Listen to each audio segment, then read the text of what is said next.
Nay, Ay! mapasok na po ako. Ay, very good. Ano sabi ko sa'yo pag nakita si teacher?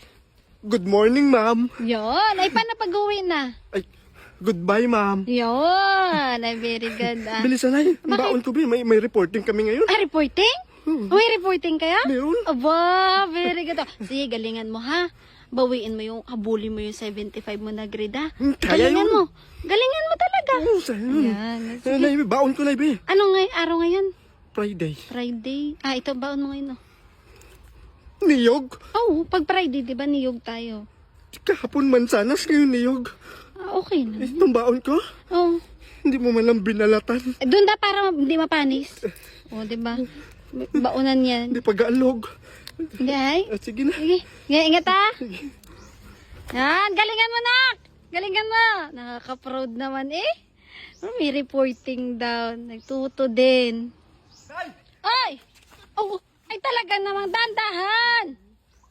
Nay, ang tapos na ang aming reporting. Wow! Ang saya, ang sarap sa pakiramdam ka pala pag nag-report ka, no? Pero ganun palang pakiramdam sa'yo nakatingin yung mga classmate mo. Nakaka-proud. Ba't alam mo yung... Yan, ba't alam mo niyog na yan? Ha? Ba't alam mo yung... Ito yung baon ko kanina, Ay, sayang kaya din. nga ba't dinala mo? Pampadukot natin sa apoy, sayang din. Sige. Nay, siguro tumaas na yung grades ko. Ay, talaga? Ganun pala ang pakiramdam. Alam mo yung feeling mo nakatayo ka sa unahan, tapos nakatingin sa'yo yung mga classmate mo na parang ang proud sila sa'yo. Talaga? Sabi mo, parang sinasabi nila naiingit siguro sila sa akin. Uy, talaga. Hindi ko akalain na makakaya ko yun. Nakakatuwa naman eh. Salamat na ya sa iyong mga porsige sa akin at pagdidisiplina. Uy, salamat naman. Ang sarap sa pakiramdam mag-reporting. Wow, kalagpas ka ata ng grade to ah. Sabi ko sa'yo, babawiin ko yung 75 ko. Very good. Ay, anong ging report ninyo, hay? Ha? Anong diniscuss nyo doon? Anong ni-report ninyo? Iwan ko sa kanila. Ba't di mo alam? Ay, iwan ko. Tagahawak lang naman ako ng Manila paper. Ha? Manila paper. Bukas ako ulit na maghahawak ito. Oh.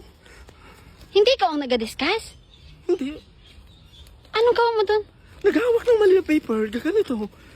Tagahawak ka lang ng Manila paper? Ha? Tagahawak ka lang ng Manila paper? Ay, wag mong ilang lang yung naghahawak ng Manila paper na ha? Ay, malaki ang ambag nito. Kung walang tagahawak, hindi magiging maayos yung reporting ng mga kaklase namin. Wag mong ilang lang yan, ay. Wag mong ilang lang ako, ha? Hindi mo akalain na malaki ang ambag ko sa amin. Tataas ang grades ko dito. Yung classmate ko nga, sabi ko, itaas mo na pa ng ganito. Mababa kasi. Pero, salamat sa niyog mo, Nay. Bakit? Nakatulong, hindi ako mabilis mga halay pag nagaganito, oh. Salamat na yan. Talaga. Ay, talaga.